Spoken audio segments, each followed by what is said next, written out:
Guys খেলতেছিলাম CS rank, কিন্তু এই ম্যাচে অনেকগুলো মজার কাহিনী ঘটে। তো আপনারা খেলা দেখলেও বুঝতে পারবেন, কারণ আমি যে মার খরা দেখতে আসিছি গাইস, সেটা বলার মতো নয়। এটা বটে গাইস, ইচ্ছা করলে আমাকে মেরে দিতে পারে, কিন্তু ইরা যে বট গাইস তা বলার মতো না। ইজি আমাকে মেরে দিতে পারে, বুঝেছেন, কিন্তু এখানে আমি কেট মেরে দিই, হয়ে যায় কাম।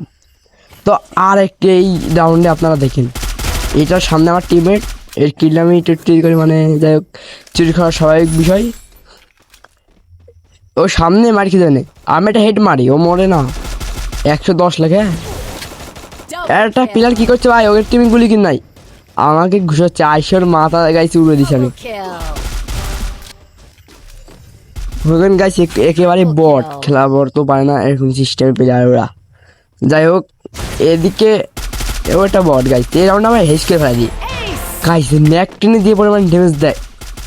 এর উপরে হয়তো কোনো গুলি হবে না আমি মনে করি, কারণ আমি ম্যাক টেন দিয়ে ভাই আইজু এই তো মজা পাইনি যে আজকে যে মজা পাইছি ম্যাচ, এই ম্যাচটা খেলে ম্যাক টেন দিয়ে। যাই হোক বলবো, ম্যাক টেন অবশ্যই আপনারা চালাতে পারেন, কিন্তু যে ম্যাক টেন গাইজের ড্যামেজ, মানে এটা আমার ইচ্ছা করলে এই ম্যাচে হয়েছে যাই গাইস, ওই ওটা মারতে আমি এমসি দিই নেই, কিন্তু আমার টিমমেট কিল্লা ভক করে বসান দিয়ে দেয়। এই সাইডে একটা ম্যাচ গাইছে, একেও ম্যাক টেনে উড়িয়ে দিই।